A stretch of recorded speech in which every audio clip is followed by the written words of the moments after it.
We are black, we are beautiful, we are balanced. Say it with me. We are black, we are beautiful, we are balanced. Okay. What's up, y'all? I am Kiera Javon, and we are back for another episode of Black, Beautiful, and Balanced. Okay, so I don't know what this hat is giving, if it's casting a shadow, whatever, but we're doing a thing because we are balanced. And today's topic is just that, balance. So I feel like balance is the word that's probably the most. Why are we talking about balance in my title? Because clearly I'm black, clearly I'm beautiful, but like, why did I choose balance? And I talked about this a little bit in my first video, like when I introduced it, but I wanted to kind of dive more into like just balance and what it means to me. Because I kind of want to cover like what is balance, A. B, is it something that we should be striving for?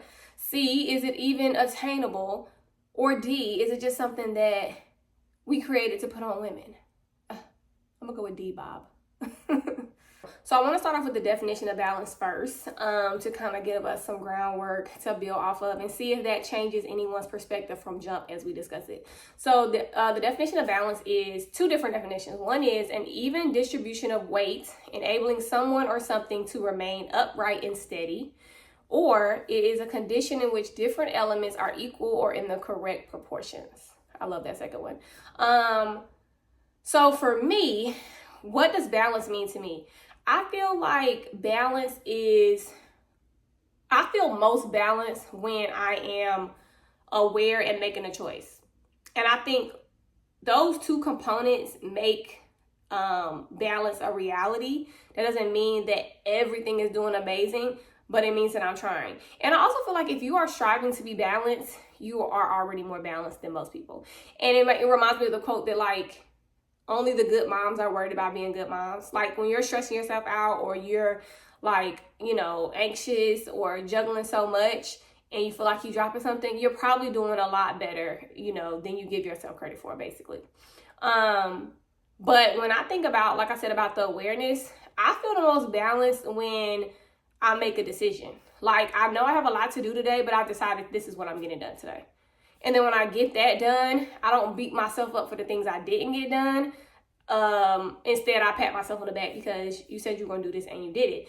And that kind of comes with taking stuff one day at a time. But I think that the awareness piece is so key because as a mother, as a employee, as a wife, as a daughter, as a friend, you have a lot of different things and a lot of different events and engagements and responsibilities or whatever. But the self-awareness piece can ground you. Like, because I'm aware that I have a lot going on, and the awareness does not turn to guilt or anxiety or stress. So awareness doesn't mean, oh my God, I am so aware, I have so much to do. No, it means you're aware, 1, 2, 3, and now you can plan your day or your week accordingly to make the most out of it. So I do feel like when I think about being a parent, and a lot of people deal with mom guilt, like being aware that, or being honest with yourself, girl, you've been with your child for the last 5 days. Today, you feeling guilty because you're going to do one thing for yourself or do something outside the house, whatever it is. Like, look at the odds here. You're doing good. So I feel like awareness is my first key to feeling balanced. And then the next key is, once I'm aware, making a choice. Whether that choice is today I'm doing something for myself, today I'm getting content done, today I'm waking up early to go to the gym. That becomes what I'm prioritizing. And then when I do that, check, she balanced. So I want to go back to the definition, the one I said I like that stuck out to me. Balance is a condition in which different elements are equal or in the correct proportions. That resonated with me so much because as I was just talking about, being aware of what you have going on, you are on the first step to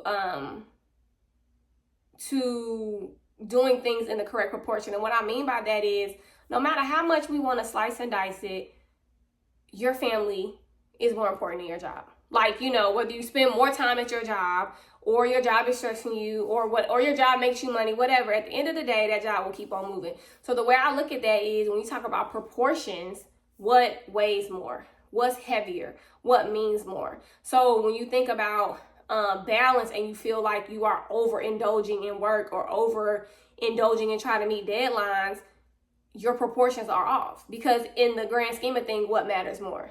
Your family. So if you think about a mom, sometimes moms struggle with that a lot. But a lot of times you're doing a lot of mom things. You're beating yourself up for the things you're not doing. But if you were to lay stuff on the table, if you value your family that much, you are already one step closer to being balanced, because you're giving your family more weight and giving them the appropriate proportions, if that makes sense. I don't know, that was kind of like a good little proportions. I like that word. The next thing I want to talk about is, I feel like because our generation, I'm a millennial, our parents presumably didn't have much balance. You know, they either worked, well, maybe they did have balance. I'm about to say they just worked and they had free time. That is kind of balanced. But no, I mean, I feel like, you know, we are in an era of a lot more of awareness and mental health and self-care and all those things that they didn't have. Date nights, a lot of things that, you know, our parents were just not doing. So I do feel like our parents were not as balanced, as so to speak. They might have been working, or they might have been all about their kids. And I feel like because of that, we have tipped the pendulum the complete other way. Now, don't get me wrong, we have a lot to deal with in this day and age in our 30s. I mean, the state of the world, we are fighting to even have the right to have a baby or not. It's crazy. So, you know, it's a lot of things, the cost of living, a lot of things that cause us to want to tip the other way to get more balance or to reward ourselves. But I do feel that it has become expensive to participate in what is the balance of life, which I think is self-care. Starting to hate that word, because self-care has become a code word for spend money on yourself. And I don't like that. I don't like it. But no, for real. But then if we're honest, a lot of good self-care, you need more resources. So then it becomes a kind of toxic cycle. And we can all say you can do your nails at home. You can give yourself facial at home. Trust me, I do that. I give myself facial. But there are also nights where, and I don't love washing my face, but I don't sleep in no makeup. You know, I ain't missing no night to wash my face. But it'd be nice where it's like, oh, I don't feel like washing my face. You know, and so to some people, or people on social media, influencers, that's their self-care. It's, you know, do my nighttime routine with me. So at what point is self-care becoming part of balance, or is it becoming part of a trend? You know, is it keeping up with the Joneses? Now you need the skincare products. You want the routine. You need the cute little thing to push your hair back. You know, all the things that is now becoming expensive, costly, and a lot more trendy. And are we losing the actual essence of why we were doing it, to obtain some type of relaxation or balance? That's just my 2 cents about self-care, because I could go on all day, because I can't stand getting my nails done. I don't want to make no appointment. I mean, it's just the things that we are calling self-care. I'm like, child, come to me. Everybody come to me. All my appointments come to me. That is self-care. So maybe I'm just in the wrong tax bracket, and that's why I'm complaining about self-care. Okay, now the next part is, I think, is the most obvious. Gabrielle Union talked about this in her last book. But is balance something, a mythical term ideal we have created for just women? I mean, you never see a famous man, a dad, being asked about how he balances being a business owner and a dad. But women, we're always asked, how do we balance? Maybe because it's implied that we do more, that we bear more of the brunt of the household, the mental household chores, not just the physical. Maybe that's it. I can go all day about that too. But we just don't talk about it the same way to men. And so it kind of makes me wonder, is it an invisible pressure that we have put on top of ourselves to feel that we need to be balanced, with whatever that means, whatever people are deeming it to be? And I think it is. I think that men don't struggle with being balanced because they just do what they want to do. And I think women could adopt that a lot more and be a lot less stressed. And I'm not saying that the household falls apart or whatever, but like just kind of like letting the reins go a little bit and not being so stressed. Kind of going back to what I was talking about, being aware. Like awareness is a turn to guilt and stress and anxiety, and now you're overwhelmed with all you have to do. You try to find some type of middle ground, like, okay, all these things ain't getting done today. But that's okay, because now you balance, girl. You took some from one hand, gave some to another, and now you got a little bit of, peace or synergy, whatever that looks like for your daily life. And you take that day by day. You don't try to get there you don't try to get there like by doing everything. You do day by day what you can do. And I feel like it makes for just a better overall perspective on like the week or the day. The last thing I want to talk about is, should balance be something that we're even like striving for? I would say yes. Even though I said a lot of like things against balance and some things for balance, I would say that whenever you're trying to be better or trying to do something positive, like I said at the beginning, you're on the right track. But I do think that everyone has to define balance for themselves, because some days are going to be good days and some days are going to be bad days. And that's just what it is. And I think my biggest takeaway when I think about balance is defining it for yourself. You know, what does that look like to you? Because every woman is different, every man is different, every household is different, everybody's workload, capacity, mental capacity, finances, everything is different. So what does balance look like for you? And then trying to figure out how to take the steps to, you know, bring that to fruition. And so that's why balance is the name of this podcast, because I think it's such a like complex yet simple word.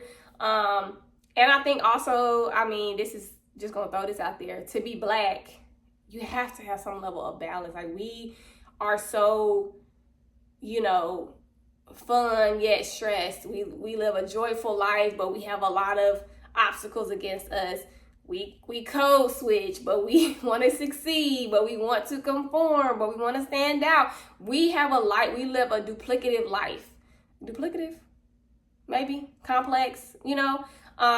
So we are beings who always kind of appear balanced. Like, we do both sides of a lot of things, and I just stumbled upon that. But, you know, but yeah, so Black, beautiful, and balanced. We'll be having more conversations. I took a little break because just life, because I'm balanced. But I'm back, and I would love for y'all to recommend topics if y'all have something y'all want to hear me talk about, or a question that you want to pose to something I said, and I'll answer it in like a reel or address it in a, you know, reel or short on YouTube. But I like this conversation. I like talking about what I think about day to day. And I like getting a definition for what I'm already thinking about to see how much it coincides. So be sure to comment, like, and subscribe to my channel so you don't miss the next episode of Black, Beautiful, and Balanced. I'm Pierre Javon. Thank you for watching. Bye, y'all. We are Black, we are beautiful, we are balanced. Say it with me. We are Black, we are beautiful, we are balanced. Okay?